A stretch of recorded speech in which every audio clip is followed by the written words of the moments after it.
Hello, and welcome to the recorded version of the Duluth's Skywarn spotter training for 2023. This is our basic class. My name is Brian Howell. I'm a meteorologist here at the office. I'm originally from the southwest Chicago suburbs. I have previous experience as a broadcast meteorologist in radio, and I worked in the energy and transportation sectors doing forecasts for about 7 years. I've been here at NWS Duluth for about 6.5 years now. Outside of the office, I'm interested in railroads, model railroads, and music. I'm a volunteer at the local tourist railroad in town, and that's a picture of me on one of our runs. I've had a strong interest in meteorology since the 1990 Plainfield F5 tornado, of which I was only about 5 miles away from. As we get started here, I'm going to ask that you grab a writing utensil and paper, or open up a blank document on your favorite electronic device. There will be 3 code words presented in the presentation. You'll need the code words to register as a spotter. And spotter registration is voluntary. It's not required. You can take a look at this class and then not register. That's fine too. So a little bit about our office here in Duluth. We have about 20 meteorologists, or 20 employees rather, on staff, with 16 of those being meteorologists. We serve northeast Minnesota, northwest Wisconsin, and western Lake Superior. We're here 24/7, 365. There's always at least 2 people in the office. We're one of 122 local weather forecast offices, and we produce forecasts and warnings for the public, as well as specific services for aviation, fire, marine, and transportation partners. We also help decision makers with weather decisions. These will be your local emergency managers or school superintendents, those sort of folk. So what is a spotter? Who are you? Why are you here? Well, a spotter is someone who observes the weather and then communicates what they see back to the National Weather Service. They also stay safe, and they play a critical role in helping the Weather Service and local officials. Anyone can be a spotter. There's no requirements at all other than taking one of our classes. We welcome all to take our training and share reports with us. And if you know someone that might be interested, send them a link to this training. Get them interested. A spotter is not a weather expert. You don't have to have a degree to do this or any experience. Watching this video is all you need. Spotter is not a storm chaser. Well, almost all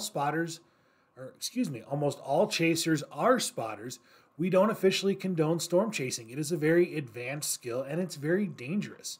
This class does not teach you how to do that. You're not above the law. Don't try to use your spotter certificate to get out of a speeding ticket or get past a police blockade. They're just going to tell you to move along. This doesn't give you any special privileges. And a weather spotter is not immune to the laws of physics. You're going to get blown over if the winds are high enough, regardless of whether you had this training or not. Oh, why do we need spotters? We got all this fancy technology now. Is this even something we still need? Absolutely.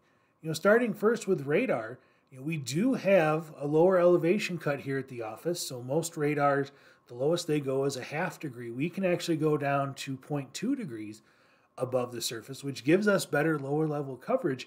But still, that lowest level coverage could be 5,000 feet above the ground, and we're really interested in what's happening at the surface.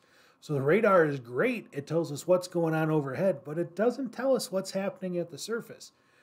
Additionally, there's an area from north central Minnesota down to western Minnesota that really doesn't have good radar coverage. And this is just a limitation of the radar. And really, ideally, there'd be another radar somewhere along I-94, maybe in the Alexandria area, that would help fill this gap. But unfortunately, we don't have that. So that makes spotters even more important for us. In addition to radar, we're also looking at the environment. This could be surface observations, the reports from the balloons that we send up, satellite imagery, computer models. And yes, we still do hand analysis here at the office for severe weather days. It's a very good skill and really helps us visualize what's going on. And we've also got experience. We have over 120 hours of radar and warning training. We do hands-on simulator time. We always have one senior lead forecaster on shift, and we're also continuously learning from past events. We do training scenarios where we it's basically we're in the hot seat of a live event, but it's a training scenario. We issue the warnings. They don't go out to the world. It's just internal. And then we can see what we could have done differently or better after that. So ideally, when we're issuing warnings, we're looking at the radar environment and we're relying on our experience. So we're looking for 2 out of 3 to issue that warning. But spotter reports really help us build confidence in those warnings that we're putting out. Our radar can tell us, okay, we're probably getting hail here, but it doesn't tell us how big the hail is. So once we get a report that there's quarter-sized hail falling out of the storm, then we know, hey, this is severe. This is what we need to look for today. So that really helps us build confidence for those warnings. Taking a look at all of our storm reports last year, each one of these dots represents a storm report. Orange dots are from trained spotters. Green dots are from CoCoRaHS volunteers. Blue dots are from the public. And a lot of these public reports may have actually been trained spotters, but they may have reported over Facebook or Twitter, so then we don't know who they are a lot of times, so it ends up going down as public. So the numbers might be a little skewed there. And then gray dots are from other sources as well. This could be law enforcement or fire department. So last year, our office issued almost 4,600 storm reports, with 674 of those from trained spotters. Only human observers can tell us about hail, wind damage, tornadoes, and flash flooding. The surface weather stations that we have out there can't tell us hail size. They can't tell us that there's wind damage. They can tell us wind speed. They can't tell us if there's tornadoes or flash flooding. So spotters are a very essential piece of the warning process still.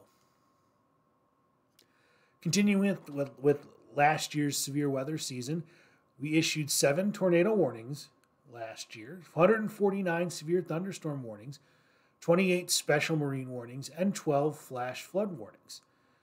So almost every part of our area had some sort of warning last year. There's a little bit of a gap in central Koochiching County and another gap there in northern Bayfield County, but almost everyone saw at least some sort of severe weather last year. And then when we overlay our reports on top of that, we can see we verify pretty much all of our warnings. Unfortunately, sometimes we get a warning that's over the boundary waters or just a really low populated area, and we cannot get any reports. We've been trying, but the Moose just are not reliable reporters, unfortunately. So this course, we're going to start with monitoring the forecast. We're going to go over outlooks, watches, and warnings. Then we're going to look at the science of thunderstorms, science, safety, what to actually report. And then we'll wrap things up with spotting itself. How do you get those reports to us? So, starting with monitoring the forecast, how do you stay ahead of the storm? Where can you get our information? There's so many places to get information these days. And you can get it right from the source, from us, our website, weather.gov/Duluth. We've got graphical forecast, hourly forecast. The forecast discussion is on there. That's going to go a bit more in depth. A lot of people like to take a look at that. We're on Facebook, facebook.com/NWS Duluth, Twitter, twitter.com/NWS Duluth. And then also we've got NOAA Weather Radio. We've got really good radio coverage across our CWA, even up into the boundary waters. So that's a great way to get your forecast and a good way to get your warnings as well. Other sources, local TV and radio stations. We've got a lot of really good broadcast meteorologists in our area, so they're good people to follow to get the forecast. Local media websites and social media, reliable apps. Unfortunately, at this time, there is no official NOAA or NWS app, but there's a lot of apps out there that use our data. So use apps from well-known companies, check over the reviews, use higher reviewed ones, or ask your friends what they use. They might have one they really like that does a good job. Most apps need a do not disturb mode turned off in order to wake you up at night. Another option is some counties and tribes have emergency notification systems. We've got some information that you can take a look at this on, and some of these services offer text messages or automated phone calls for severe weather alerts. So when looking at severe weather, a couple days before the event is called the outlook phase. And this is 1 to maybe 3 days out. And those forecasts are going to be coming from us, that can be found in our Hazardous Weather Outlook or from the Storm Prediction Center, and they issue convective outlooks. And at this point, you're just staying tuned. Maybe consider what your plans are. Maybe say, okay, well, I'm going out camping in a couple of days. It looks like there's a chance for storms. I better keep an eye on it in case I have to change my plans. Now we get to the day of. We're only a couple hours ahead. This is the watch phase. Our office coordinates with the Storm Prediction Center for those watches, and this is saying, hey, be ready. Have a plan. Storms are expected within the next few hours. And then finally, we get into the warning phase. This is minutes ahead. This is coming from our office. Now is the time to act. The storm is here. Take action now. So a lot of times people tend to mix up a watch and a warning. What's the difference? Well, a watch means all our ingredients are in place for severe storms. So here's an example. We're going to make pizza. All of our ingredients are in place to make pizza. So that's a watch. Pizza's been made. It's out of the oven. We're eating now. We have a warning. Pizza's here. Same thing with storms. Warning, the storm is here. Now we need to take action. So the Storm Prediction Center issues the convective outlook. They're located down in Norman, Oklahoma, and they put out a risk for severe storms on a 0 through 5 scale. That's general thunderstorms, marginal, slight, enhanced, moderate, and high. Moderate and high are rarely seen each year. There's only a handful of those that are actually issued each year. And if you see a moderate or a high risk for severe storms, those are the days you really need to pay attention to. Something is going to happen those days. They issue these outlooks out through 8 days, and they update them multiple times a day. And we've got an example here from May 30th of last year where we actually had a pretty significant severe weather outbreak across much of the upper Midwest. And we start back on Sunday morning and show a progression here. Get it to roll back around.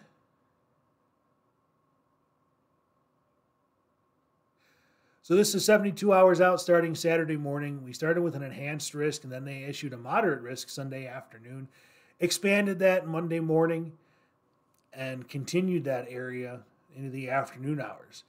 And we actually did get a line of storms that moved through, multiple tornadoes, lots of damaging wind. So it was a pretty high-end event. The moderate risk was definitely warranted this day. A hazardous weather outlook. This is a plain English message about the severe weather risk over the next 7 days. We like to call this our one-stop shop. It's simple and it tells you everything you need to know. We update this usually about twice a day, once in the morning and once in the afternoon. This is available on our website and plays periodically throughout the day on NOAA Weather Radio. You can get to this directly at weather.gov/DLH/HWO. And we've got a few examples here. A few days ahead of time, it tends to be more vague. So there will be periodic chances for storms this weekend into next week. Could see some strong to severe storms Sunday and Monday afternoon and evening. Damaging wind, hail, tornadoes, flash flooding, all possible. Once we get closer to the day of, we get a little more specific. We expect severe storms to develop later this afternoon, most likely after 4 p.m. into at least the late evening hours. The storm should first impact the Brainerd Lakes region. The storms will be capable of producing tornadoes, damaging winds in excess of 65 miles per hour, large hail, and heavy rain.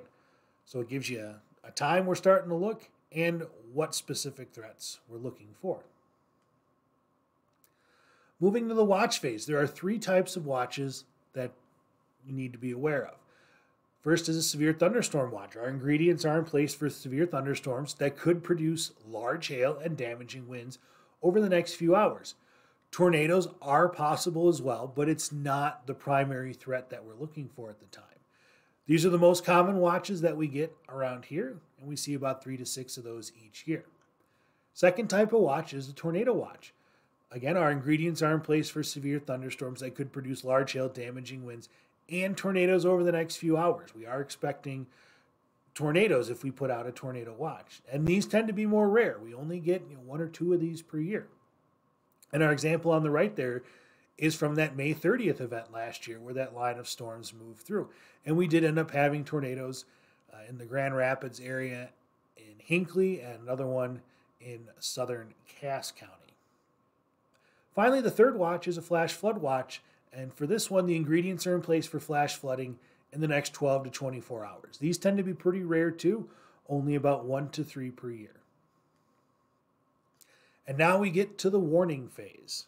We issue 3 types of warnings for severe weather. There's a severe thunderstorm warning, and this is going to be for winds 58 miles per hour or greater, or hail 1 inch in diameter or greater.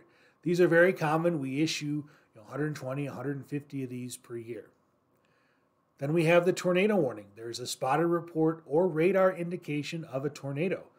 These are pretty rare, only about 5 to 10 per year. We don't get a lot of tornadoes in our area, but they do still occur. And then there's the flash flood warning. We are expecting a flood threat to life and property within the next 6 hours. And we usually see about 5 to 10 of these per year.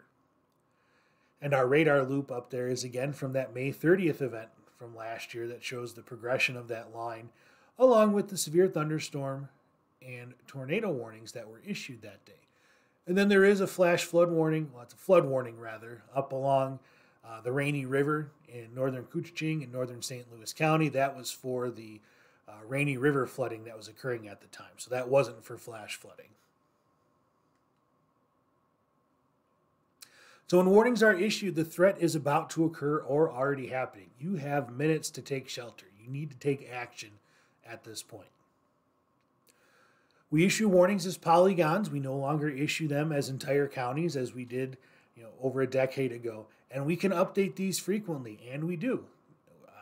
As the storm moves, we'll cut back areas that are no longer under the threat, and we can add reports into those warnings as well. We issue a warning, we get a report of ping pong ball-sized hail, we can put that in the warning.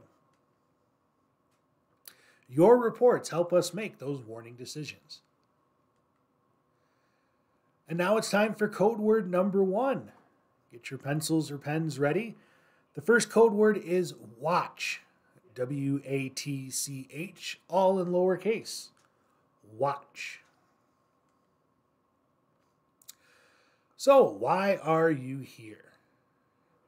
Your report could be the reason someone takes shelter. This is a warning we issued back in 2021. This was for portions of Itasca, Aitkin, and Cass counties.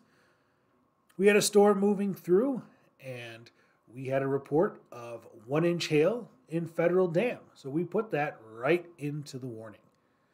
At 8:28 p.m., a severe thunderstorm was located over Boy River, or 23 miles east of Walker, moving southeast at 35 miles per hour. Hazard, 60 mile per hour wind gust and quarter-sized hail. Source, trained weather spotters reported quarter-sized hail at 8:25 p.m. in Federal Dam along with a wall cloud.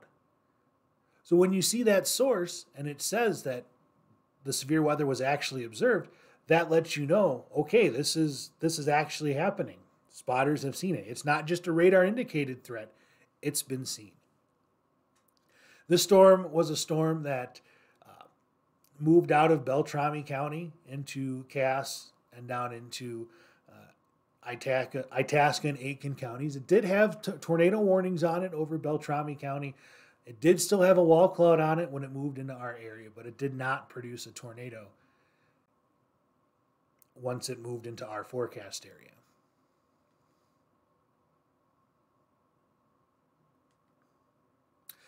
So how do you receive our warnings? There's many options. Try to have at least 2. NOAA Weather Radio with the public alert logo. That's going to get those warnings, and you can program it so that it only goes off for certain counties. And it can really cut down on how often your radio is going off. And this one, it can wake you up at night. These things can be loud and annoying and really protect you from severe weather. I like to call these the smoke detector of severe weather. Another option is a reliable app that can send out push alerts. There's a lot of apps that do that. You turn off that do not disturb setting, and they can make your phone go off and help wake you up as well. Wireless emergency alerts, WIA, we issue these for tornadoes, high-end severe thunderstorms, and high-end flash flood warnings only. Those also come into your phone. They look like the photo there in the upper right. Commercial services that send you text messages or call you, or your county's emergency notification service, perhaps Code Red or Everbridge, or a couple of them that are out there. Your county or tribe may already offer a free service like this with weather alerts. Other good options, but they can't wake you up most likely, local TV and radio stations, websites, apps, unless they have push alert capabilities. Friends, family, coworkers, social media, unless they're calling you and you have your ringtone on. And outdoor warning sirens. Emphasis on the outdoor. Those are meant for people doing outdoor activities. If you're at home, it's the summer, you've got your house sealed up, air conditioning on, you're not supposed to hear that warning siren. Now, if it's right outside your window, that's one thing, but they're really meant for outdoor activities, and they shouldn't be relied upon as your only warning source.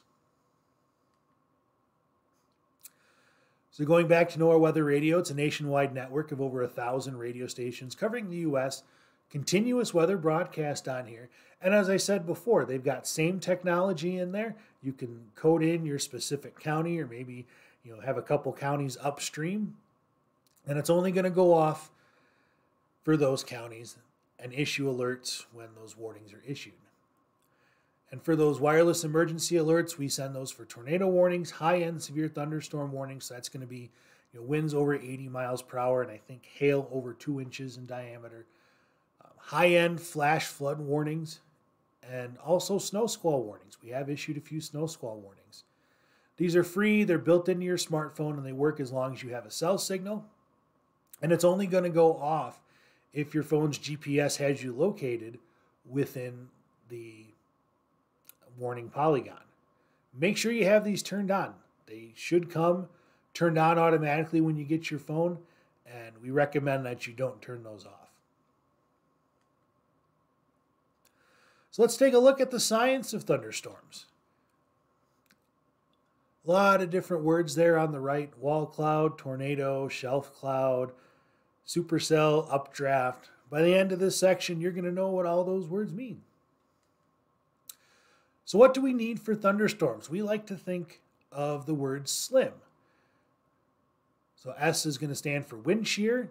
These are the strong winds aloft that can help shape storms and help them become better organized. L stands for lift, some mechanism for storms to develop. This is what's going to get that air starting to rise and start that convective process. A lot of times this is going to be from a front or a boundary that a storm that passed through earlier or overnight left draped across the area. I is for instability. We need a hot and humid environment that is going to be cool and dry aloft for severe thunderstorms to develop. Instability is like the fuel for storms if they happen to develop. Finally, M is for moisture. Rich low-level moisture is an essential ingredient for severe storms. We measure that with the dew point. Higher dew point means there's more moisture in the air for storms to work with. And these are just the major ingredients. There are more. And if you want more details, we are offering a few advanced classes this year. I believe there's 2 virtual classes and 1 in person. So check out our schedule to get the latest information on those. So we classify thunderstorms into 3 main types. We've got the single cell storm on the left, the multicellular in the middle, and finally the supercell. The supercell is going to be the most rare out of the 3 types, but they produce a disproportionate amount of severe weather as compared to the other 2. So they don't happen a lot, but when they do, they cause a lot of problems.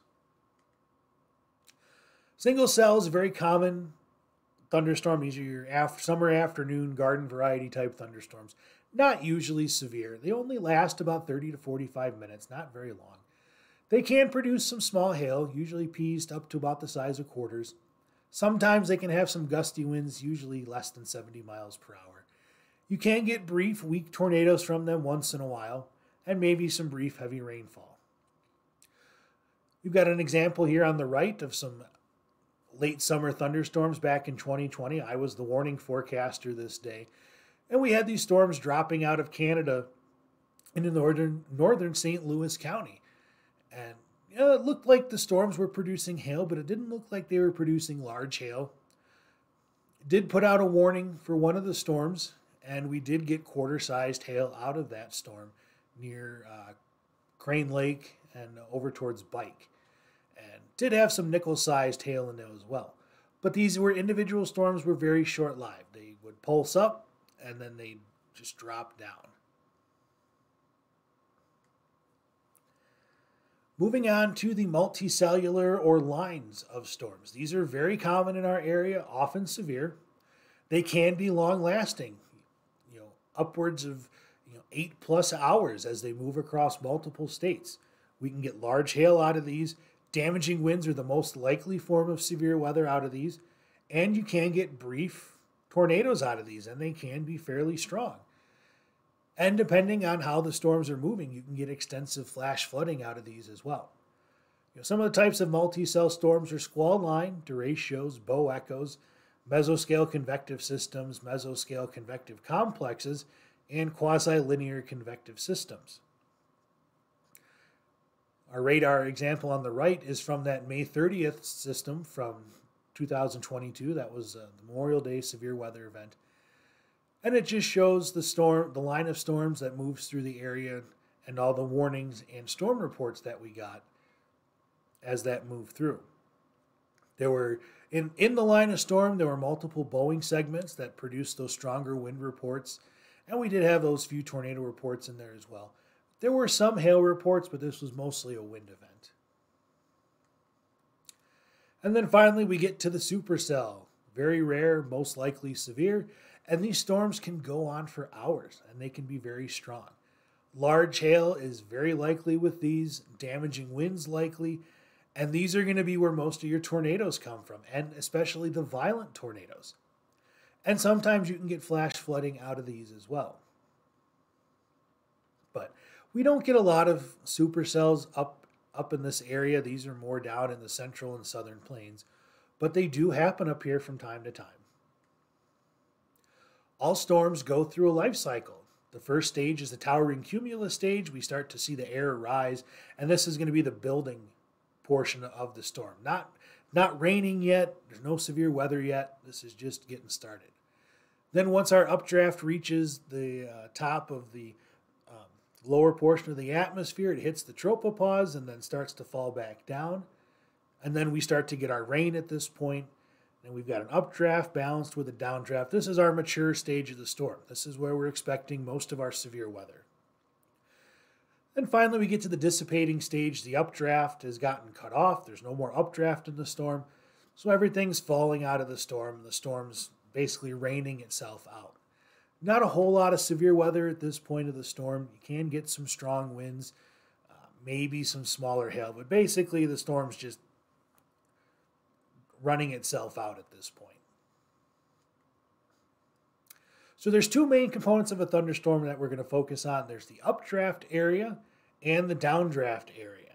And the updraft is going to be the inflow part of the storm, with the downdraft area being the outflow portion of the storm. So to find the updraft area, we're going to be looking for the rain-free base. When storms develop, they start with an updraft. As that air rises, it cools, and some of the water vapor condenses, forming the cumulonimbus cloud. And you can find the updraft by looking for the rain-free base of the thunderstorm. Nothing is falling out here. This is all updraft. That's why we get the rain-free area.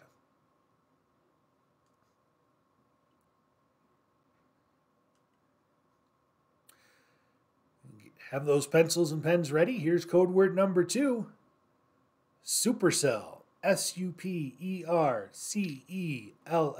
all in lowercase. Supercell. So why is it important to find the rain-free base? Well, this is so you can know where to look for possible development of a wall cloud, funnel cloud, or tornado. This is the most likely area for it to develop. Not all storms are going to have a clear rain-free base. A lot of times in these big supercells, they're going to wrap around the precipitation, and then that's going to hide that rain-free base area. But once you find that updraft rain-free base area, then you know what to focus on for looking for any possible tornado or wall cloud.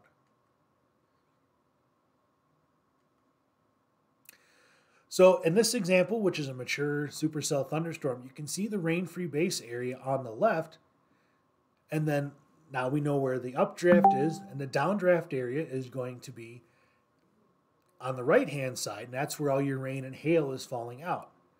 But in most cases, most storms are not going to be this easy. This is an idealized example from a supercell. Lines of storms definitely aren't going to look like this. It's just going to be a lot of rain and very difficult to find any rain-free base area. So there's our updraft underneath the yellow arrows and the updraft, with our downdraft out in front. So, where's our wall cloud? Always under the rain-free base. Sometimes you can see a menacing looking lowering elsewhere, but unless it's under that rain-free base, it's not a wall cloud. If you do see a wall cloud, watch for persistent rotation. It has to be persistent and it has to be rotating. If it's not doing either one of those things, it's probably not very well organized, if it in fact is a wall cloud at all. So here's an example of a wall cloud. It's sped up a little bit, but you can see that there is some rotational motion in there. In the foreground, the clouds are moving from left to right, and then circling around from right to left in the background. There is a little bit of rain falling here. It's probably some of that wraparound that I mentioned earlier, but for the most part, this is the rain-free base area. Here we have an example of a wall cloud trying to develop. We don't really have a defined lowering, but we can see some broad rotation going on. Looks like there's left to right motion in the foreground with some right to left motion in the background. So this is something that we want to continue to keep watching because it could develop into something more organized. We've got our rain area on the right and our updraft area kind of in the center. So we know we're looking at the right part of the storm.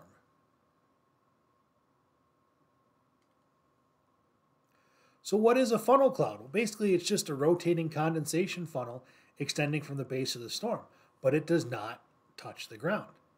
Essentially, it's the beginning of a tornado, but not every funnel cloud becomes a tornado, and not every tornado is preceded by a funnel cloud.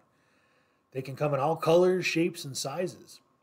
You may not be able to confirm the difference between a funnel and a tornado, especially when you're in the woods. We got a lot of trees up here. It's really hard to see the surface in a lot of areas. So, like in our example to the right, you can see there's a funnel there, but you're not quite sure if that's reaching all the way to the ground. So we'd have to report this as a funnel cloud because we can't determine if it's touching the ground or not. When does it become a tornado? Well, when it reaches the ground. The definition of a tornado is a violently rotating column of air in contact with the cloud and the ground. Tornadoes can produce violent damage in very small localized areas. They can be different sizes and shapes throughout their lifetime. They can start out as just a little funnel and then expand into something very wide and destructive. And then a lot of times as they tend to weaken and dissipate, they do what's called rope out, where it looks like a long, skinny rope. They can take twisting and turning paths. They do not often travel in a straight line. And then there's also another type of tornado called a waterspout that can form from both thunderstorms and in fair weather. They're a little bit different. To be a true waterspout, it's a little bit different of a process. They usually don't occur with supercell thunderstorms. It's usually just a very strong updraft that taps into some existing vorticity near the ground and just starts to suck that up. The updraft sucks that up and you get a little bit of a spin up. And these happen over Lake Superior, especially in the fall. Lake water is still fairly warm. You get colder air over the lake. That's a good situation for that. And we can see these on inland lakes too. I think if I recall correctly, there was a time where there was pictures and video of these forming on Lake Winnie a few years back. But they're not as strong as tornadoes usually, but still not something you want to, run your boat into or something. There's still going to be some strong winds around there. So we'll take a look at our first video. This is a tornado from back in July of 2020. This was in Garrison, Minnesota. Now at this point, definitely a funnel. Looks like we're underneath a wall cloud, but we can't see the ground. So we're not quite sure if this is actually reaching the ground or not, and it is a tornado. Now we did a damage survey afterward, and we know that it was on the ground at this point. But this is just one of those cases where you're not sure because there's something in the foreground blocking your view.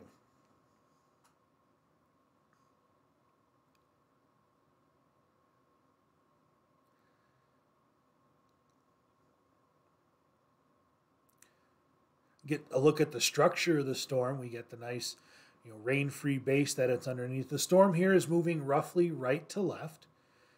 We've got a little bit of an inflow tail getting sucked in on just to the left of the tornado, pulling in that rain-cooled air from the thunderstorm. But now it looks pretty much like it's on the ground. Can't tell, but it's so wide at this point, it's going to be hard for it not to be on the ground. But it's just interesting to go through this video and see how the shape of it changes over time.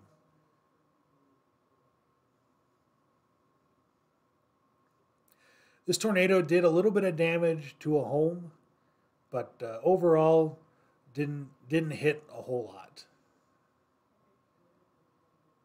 Getting maybe towards the end of the life cycle now, and now we don't see anything towards the ground. Maybe it's completely dissipated at this point.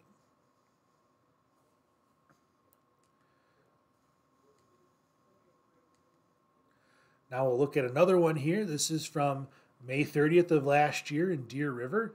This was a rain-wrapped tornado. So they just happened to be in the right place at the right time. It looks like that's the tornado right there as it was just moving into Deer River. But very difficult to see and not a good situation right there. But that's one of those rain-wrapped tornadoes. Unless you're in the right spot, you're not going to see that. We'll run through that one again.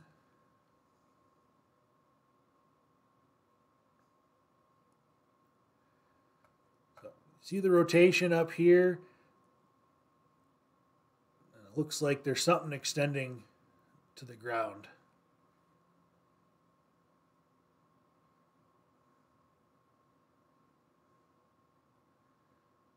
So, good video, right place, right time. We classify tornadoes on the enhanced Fujita scale. This is based on the damage that they produce. And then there's a corresponding wind speed associated with that. It starts at EF0 and goes up to EF5. EF0 and 1 are very common. Once you get to 2 and above, they're less common. 4 and 5, extremely rare. I'm recording this on March 29th of 2023. I believe it's been 10 years now almost 10 years since our last EF5 tornado. So very rare to get the massive tornadoes that just wipe everything clean. So how do you keep yourself safe in a tornado? You got to know where to go. Lowest level and interior room of a sturdy structure. If you've got a multi-story home, you want to get down to the lowest level and interior room, maybe a bathroom or a staircase or something. If you have a basement, that's even better. Get down there. Have an emergency supply kit down there. If you don't have a basement, move to an interior room with no windows, closet, bathroom maybe. Exterior rooms and rooms with windows do not protect you. Tornado can hurl debris right through those windows. Definitely you don't want to be upstairs. Tornadoes rip off roofs and then you've got no covering whatsoever. And you don't want to be outside. There's no safe place outside. So if you can't get to a basement, get to some interior room on the lowest floor.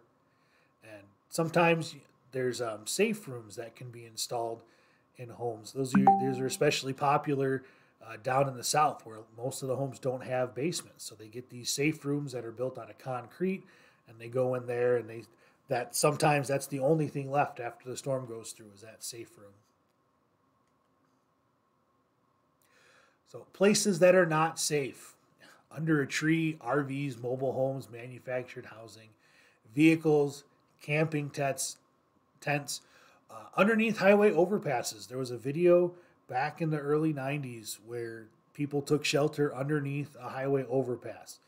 It worked out okay for them. They didn't get hurt or anything, but that's not a good place to be. The wind gets funneled underneath those overpasses, so you can get stronger winds right there, and that can, pull you right out.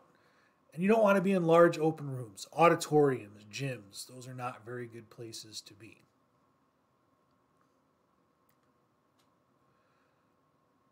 So what we're looking for is reports of rotating wall clouds, funnel clouds, and tornadoes, and waterspouts. Our radars just tell us that the clouds are rotating. We need those reports from you if there's something more going on. If you can't confirm a tornado versus a funnel cloud, that's fine. Tell us what you see. Give us a call back if it changes. Your safety is more important than a report. If you are in danger, take cover. Don't put yourself or others in danger to get us that storm report. Get to safety, then give us a call. So now we'll start taking a look at the downdraft area. This is where we're going to see lightning, heavy rain, hail, and damaging winds. Lightning can strike anywhere near a thunderstorm, but cloud-to-ground strikes most often occur in the downdraft region. One of the basic common features with the downdraft is the rain-hail shaft. This is a clear indication of where that downdraft is located. And rain and hail shafts can appear in all different colors, shapes, and sizes. This is going to be that dark, scary area of the thunderstorm. Here's a couple more examples. They're not quite as defined as the ones on the previous slide. Sometimes you can see through them. Sometimes they look pretty wispy. Sometimes you can have what's called virga, where the rain evaporates before it hits the ground. This is common in the cool and dry fall seasons, but that's still going to be your downdraft area. So one of those hazards in the downdraft is hail. How does hail form? Well, warm, moist air is going to be lifted through the updraft, and that's going to take your moisture and raindrops up through the storm as well. And once they pass above the freezing level, then they're going to freeze and start hitting against other raindrops and start getting bigger.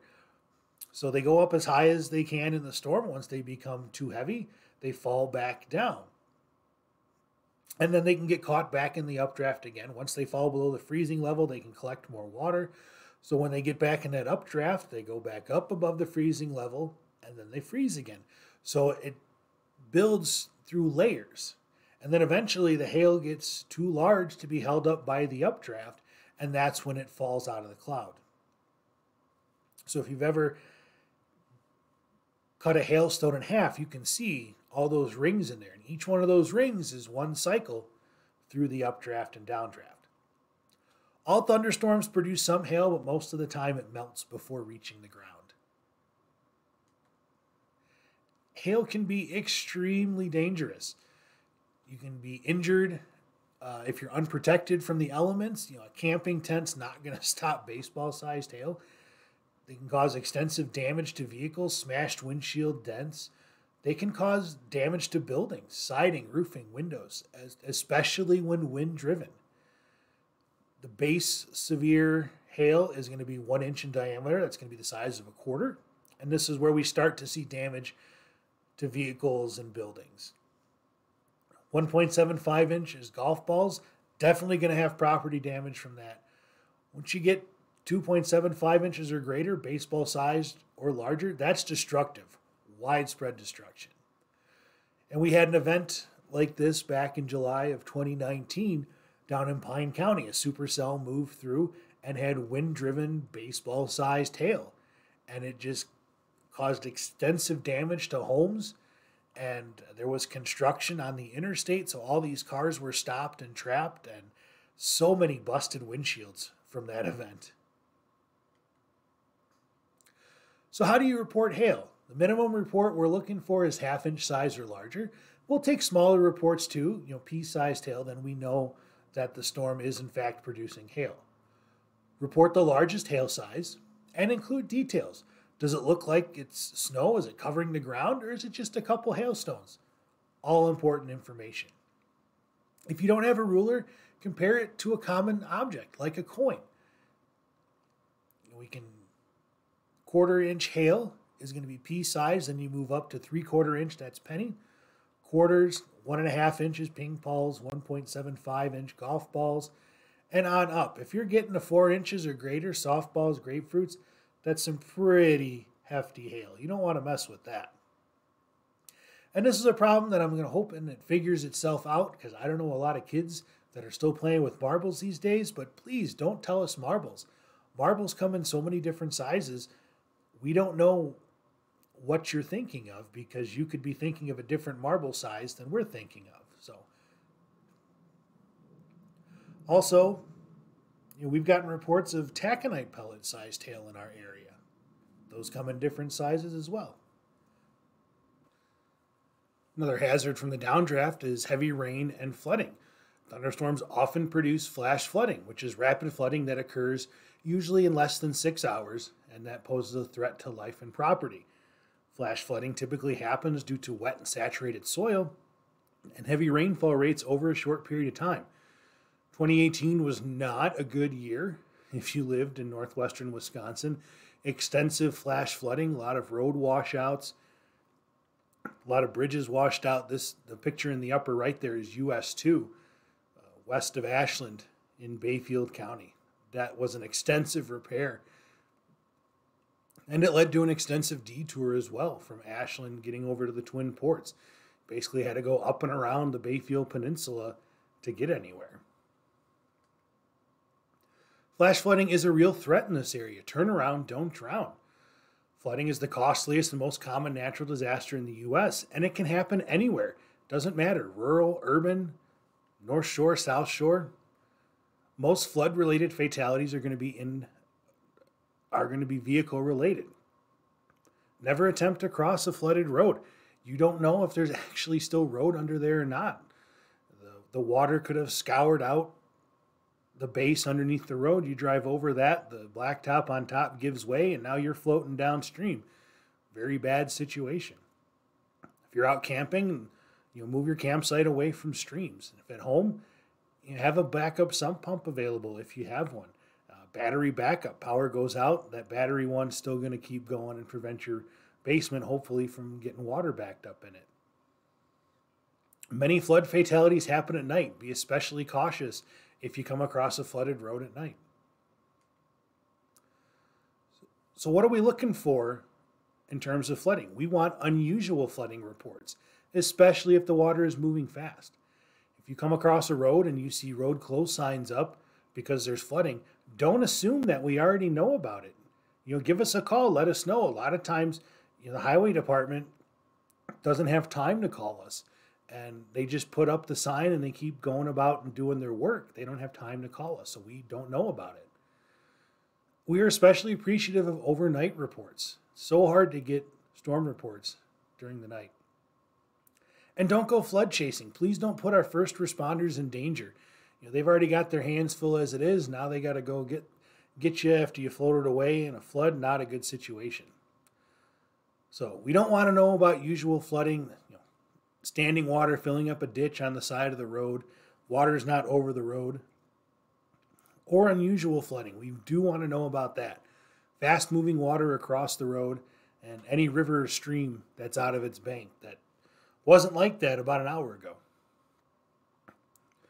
But it only takes 12 inches of fast-moving water to carry away a small car. 6 inches of water can knock over and carry away an adult. And 18 to 24 inches of fast-moving water can carry away most large SUVs, vans, and trucks. So that's only, a foot or two of water. It's not that much. Another hazard out of the downdraft is lightning. We've got a little phrase we say: when thunder roars, go indoors. So go inside when you hear thunder or see lightning. Find a sturdy house, building, or car with a hard top roof. You don't want to be in a canvas roof Jeep. That's not going to protect you from lightning. Most cars are built as kind of a Faraday cage. Lightning will strike it and it's channeled around the passenger compartment and then out into the ground through the tires. Stay indoors for at least 30 minutes after you last hear thunder. If you're outside, don't retreat to dugouts, sheds, pavilions, picnic shelters, or other small structures. You want to go to a substantial building. Don't use or touch electronics, outlets, or corded phones. If you're a ham radio operator and you're in your car, don't have the microphone in your hand. Don't go under or near tall trees. Don't be swimming or near the water or near any metal objects or windows. Lightning can hit the tree and then pass into you, or hit the water and spread out through the water and pass through you. You want to be inside. So if you're close enough to hear thunder, you're close enough to be struck by lightning. Lightning can go 10, 20 miles out in front of the storm, kind of like that picture there in the background. The storm's in the background, but that lightning is arcing out of the anvil out ahead of the storm. So again, wait 30 minutes after a storm passes to resume activities. A lot of times people go back outside, the rain is ended, they think there's no more lightning, and that's when they get struck. And then we finally got damaging winds as a downdraft hazard. Rain-cooled air is denser than the environment, and this heavier air then falls out of the thunderstorm. These winds hit the ground and spread out in all directions, but most of the time the strongest winds are going to be in the direction of the storm motion. And damaging winds can be sporadic, we call this a microburst, or widespread. This is going to be out of a squall line or a derecho.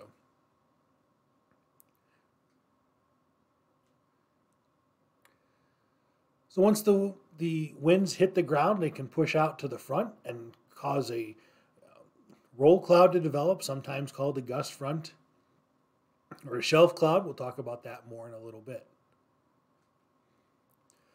Thunderstorms produce damage across the Northland every summer. This is a very real threat. And our strongest straight line wind events are often more destructive than most tornadoes. So just because we've got a severe thunderstorm running out for very strong winds, that can be more widespread damage than a tornado. So take those just as serious as a tornado warning. Safest place to take shelter is in a sturdy building away from windows. And this could also be a vehicle parked away from trees or power lines. That's okay in a pinch. Tent is not a safe place to be, especially if you're underneath a tree. Lightning can strike the tree, a large branch falls off in the wind and crushes the tent. Just not a good situation. If you're outside during a thunderstorm, there's not really a safe place from that. A lot of times shelter is going to be unavailable. If you're up in the boundary waters, there's really no place to get to safety. The best thing you can do is reduce your risk. Try to pick the least risky option. Stay off peaks, ridge tops, overhangs, cave entrances, isolated tall trees, metal objects, bodies of water.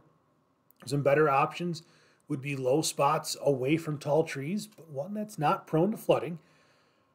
Grove of short trees with uniform height, and you want to be at least twice the tree height away from tall trees. Reduce ground contact and spread out your group. Don't stand in a clump. Lightning strikes one person, you end up all getting struck. This lessens the chance of being harmed by ground current. And if you spread out the group, it improves the odds that someone will be able to help if someone does get injured or go get help. But if you're looking for more information, let's say you got a trip scheduled to the boundary waters, someplace you can check out is that link above, weather.gov/media/backcountry_lightning.pdf. And that's going to give you some good tips on how to stay safe when you're out in the wilderness.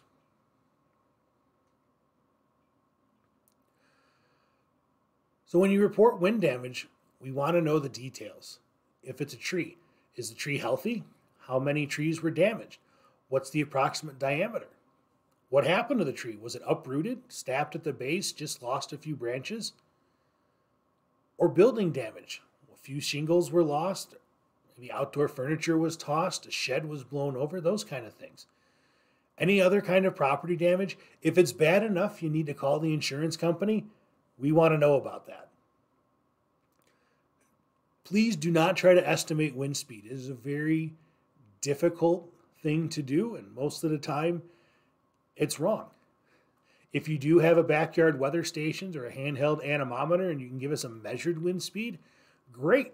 We want to know that. But otherwise, just let us know what kind of damage there is. And photos and videos can be very helpful in that case. You can send them to us in an email or send us a picture by a Facebook message, or sometimes we'll put out calls for reports. You can just put it as a reply there. On our map on the right-hand side, there's all the storm reports we got last year involving wind. A blue dot is wind damage, and a purple arrow is measured wind speeds. So we've got two pictures here. Are this a tornado or the straight line winds? Damage can look identical when you're on the ground. A lot of times you need to get up into the air to see what the damage pattern looks like. And taking a look at the picture on the left there, it looks like maybe there's a little bit of swirling motion in the trees. Maybe trees are pointed in different directions. That can be indicative of a tornado. Now we look there on the right, most of those trees are laid over in the same direction. That's going to be more typical of a straight line wind event. And that's what we actually had. So damaging thunderstorms winds need to be taken as seriously as a tornado. Some of our fiercest thunderstorms do worse damage than most tornadoes. The Boundary Waters blowdown is a good example of that. Very widespread damage to the forest up there, and a tornado wouldn't do that much damage. So straight line wind events can be worse. So I mentioned this earlier. One of the features of the downdraft is a shelf cloud. This is located at the front of the storm. And most of the time when you see a really cool storm picture, this is what is in the picture. Does not mean a storm is severe. It's going to mean the gust front's about to hit you. It could get windy and a lot of rain as soon as that passes over. This is formed by rising motion along the gust front. You see lots of cool, disorganized motion. It can look scary, but a tornado cannot form along this boundary. You can get little gust-nados, but they're very rare and they only last for a few seconds, and they're not true tornadoes. They're not connected to the cloud. It's just little spin-ups on the ground, kind of like in the fall, in the corner of a building, you see a little swirl of leaves. It's kind of the same mechanism there. While shelf clouds can look cool, there's no need to report them. They're not indicative of severe weather in and of themselves. Just a couple examples of shelf clouds. These happens a lot of times with those lines of thunderstorms, and these shelf clouds can stretch from horizon to horizon. But they look pretty cool. A lot of good pictures of them. We've also got some clouds called Scud clouds, and these can occur anywhere. It's just a general term for low, ragged, and wind-torn cloud fragments.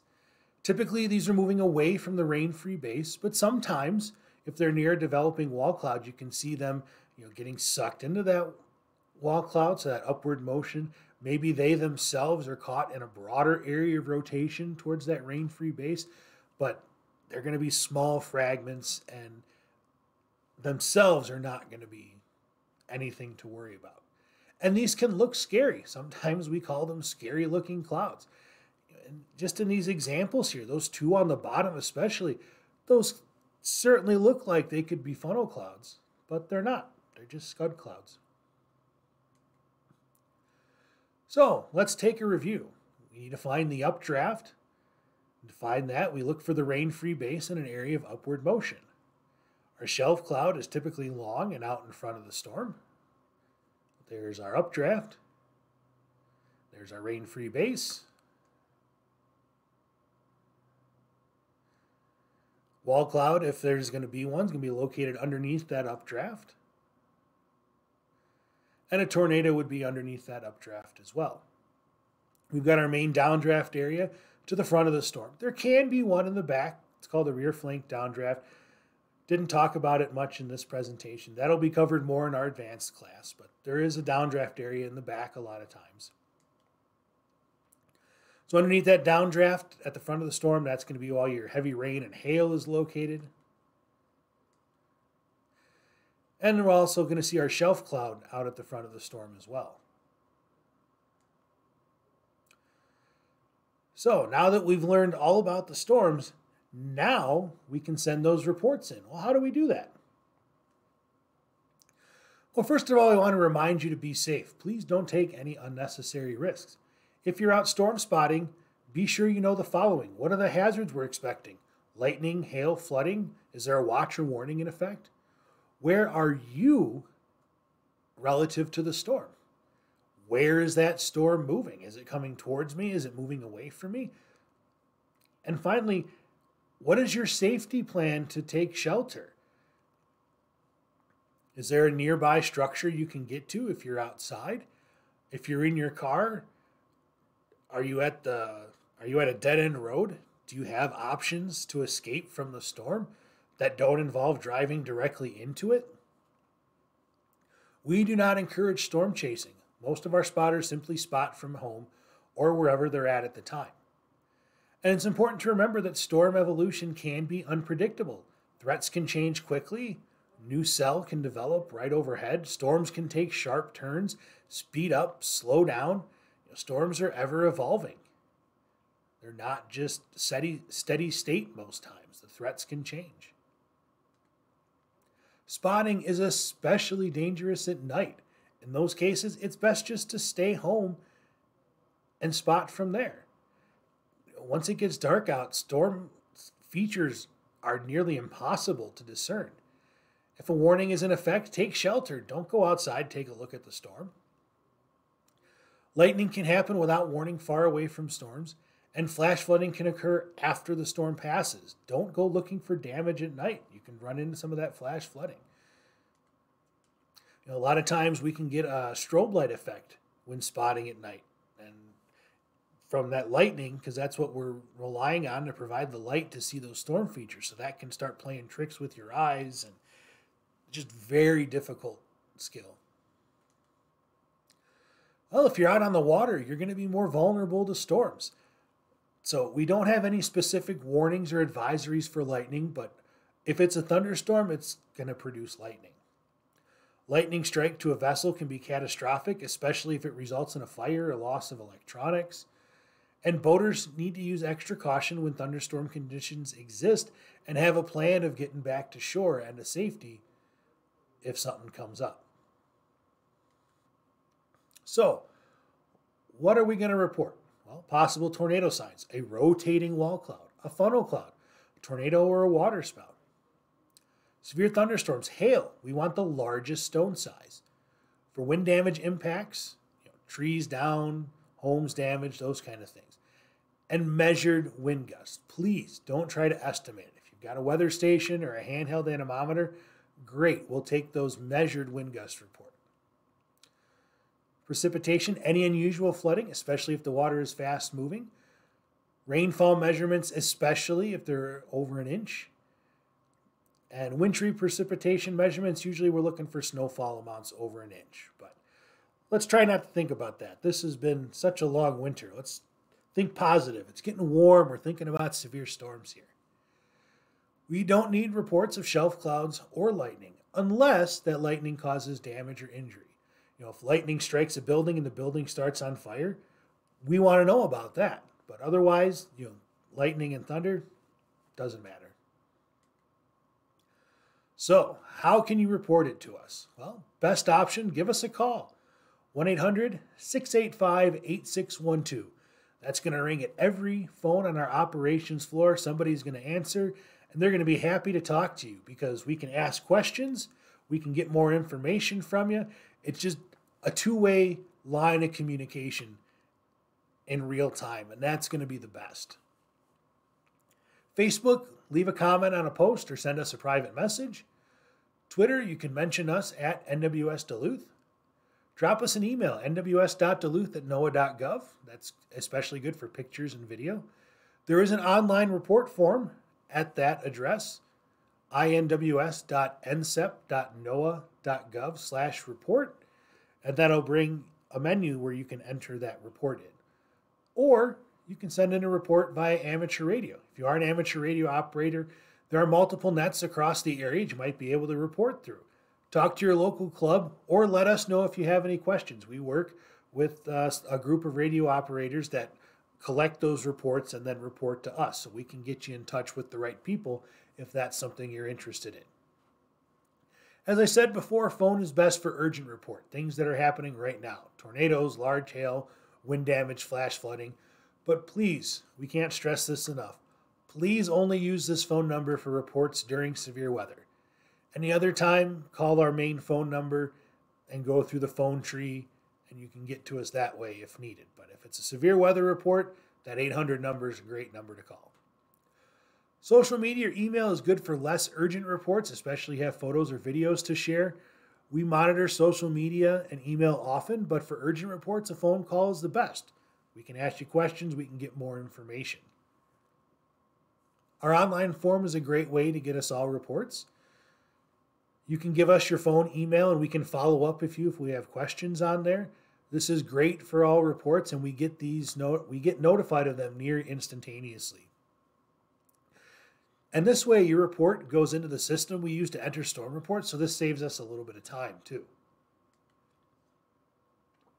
So when you do call us to report, what are you gonna report to us? 4 things we're looking for. TLCS. Time. When did this happen? Is it happening right now? An hour ago? A week ago? We could still use reports from a week ago. We might have a warning that we haven't verified yet. So all good information. We've got our time and our location. Where did this happen? If you don't know an exact location, give us a nearby landmark or a road intersection. Condition. What are you reporting? Hail? Wind damage? What happened? And finally, the source. Who are you? Hi, this is Joe. I'm a spotter in Duluth, and I'm down in Canal Park next to the lift bridge. Okay, we know who you are. You're a spotter. We know your location. You're in Duluth, Canal Park next to the lift bridge. Great. We've got quarter-sized hail falling right now. That's our condition, and that's our time. Maybe some bigger stones too. I'll send you a picture on Twitter. That's a good report. We know our time, our location, condition, and our source. Second one here, another good report. Hi, this is a spotter. My name is Sarah, and I'm calling to report wind damage that just happened. We just had about a half dozen tall pine trees knocked down at our cabin on Whiteface Reservoir. The address is, everything we need to know is all right there in that report. Great report. And as I just mentioned, late reports are okay. If you notice damage when you get back from vacation, you might not have good cell phone coverage at the time, or you have a cabin up here. You reach the cabin and you find trees down across your access road, give us a call. Let us know. That could help us verify a warning. We really appreciate photos and videos of severe weather, large hail, wind damage, flooding. Sometimes we'll put them on our website. Sometimes for higher end events, we'll make web page summaries. They'll end up on there. And we also use them in our training materials, like this one. You could see your picture in a future Skywarn spotter presentation. All this is with your permission, of course. Photos and videos can be sent later too. And it's okay if you're not exactly sure what you're looking at. That's why if you call us, we can walk you through what you're seeing and help you out. And don't forget the location part.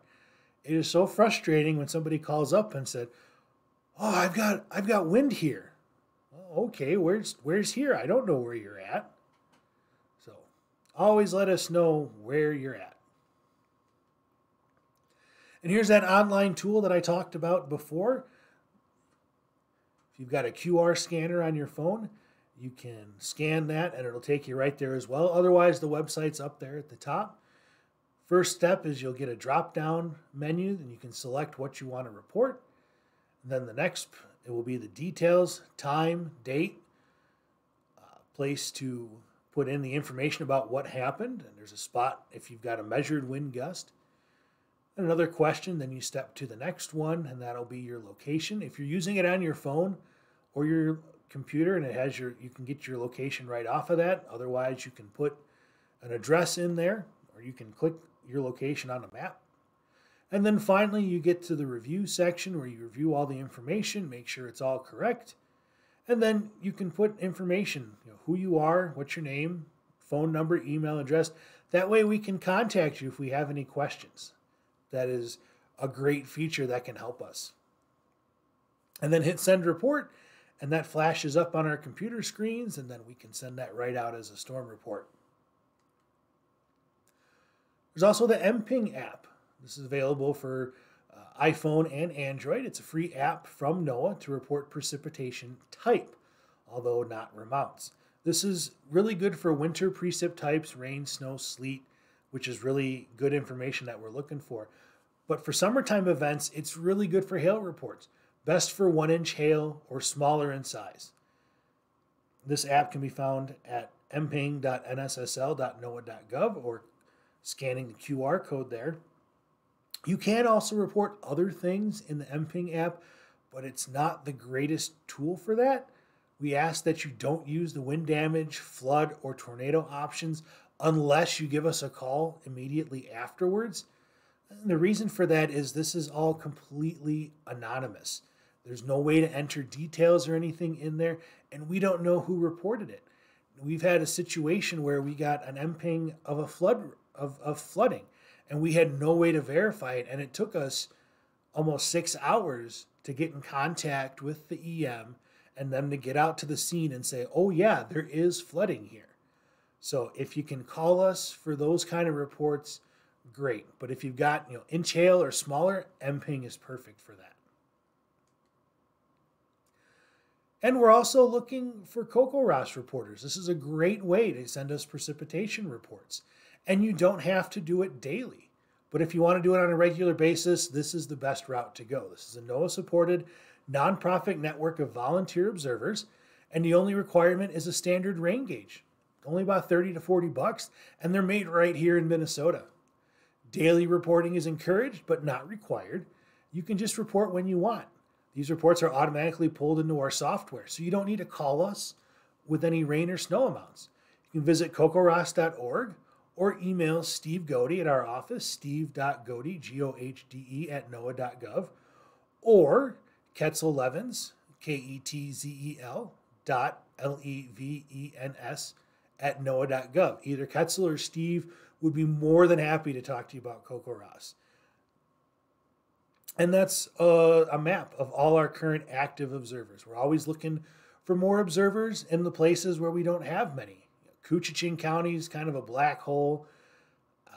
Most of Lake County, west or eastern Sawyer County, and a lot of these places there's just nobody there. Most of Coochin County is a bog, or most of central and northern Lake County that you're getting in the boundary waters. There's not really any permanent residences there, so that can be difficult. But we're always looking for more CoCoRaHS reporters. We're not going to turn anyone away.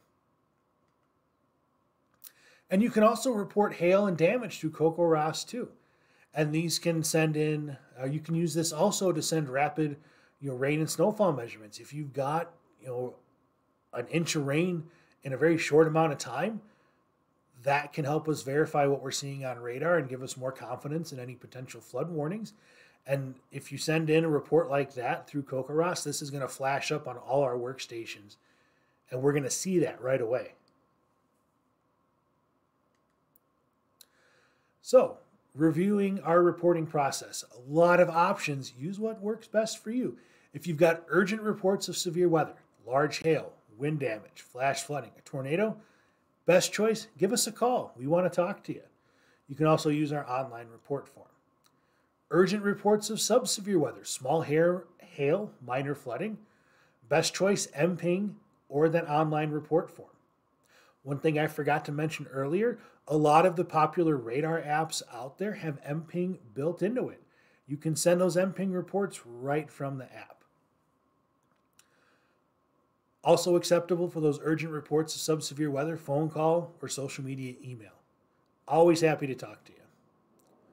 If you've got delayed reports, maybe offset by an hour or a couple days ago, best choice is that online report form or social media or email. Also take that phone call. Rain snow amounts, best choice, sign up for CoCoRaHS. Also acceptable the online report form, social media, email, or as always, the phone call.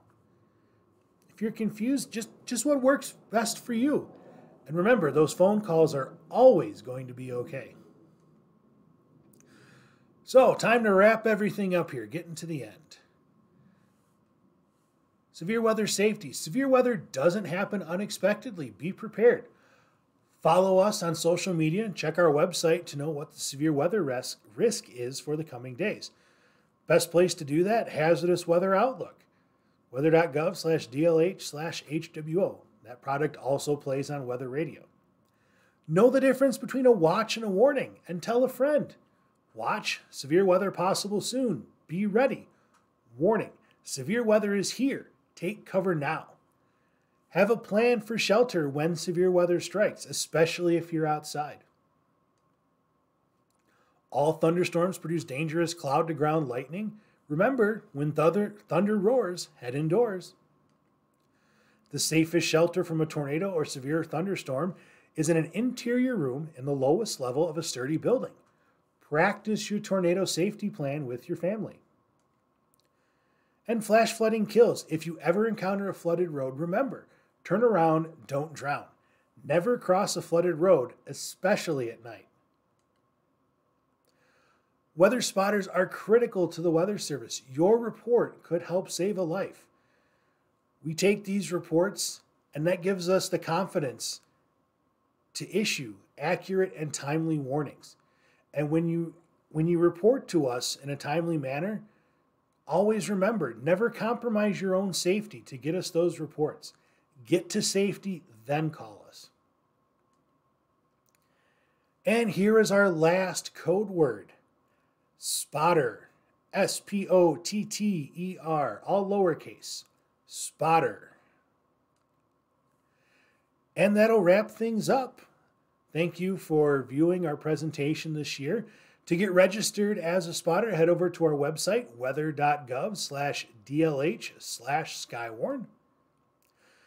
We ask that all of our spotters retake spotter training every 3 to 4 years.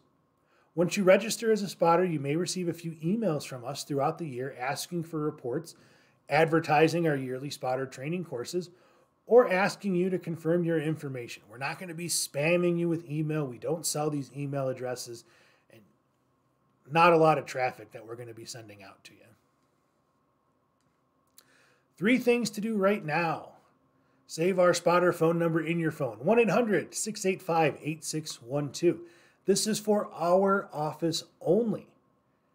If you're taking this and you're covered by another office, check in with them to get that phone number, because that phone number is not going to go to them. It's going to go to us.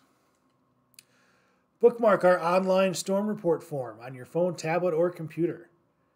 You can scan the QR code there, or it's inws.nsep.noaa.gov/report. And be sure to follow us on social media. We're on Facebook, facebook.com/NWS Duluth, and we're on Twitter @NWS Duluth. If you have any questions or comments, let Joe know. Joseph.moore@noaa.gov. He's our warning coordination meteorologist, and he's really our outreach person and is the best person to contact if you have any questions. So again, thank you for attending our training, and hope to see you again in the future.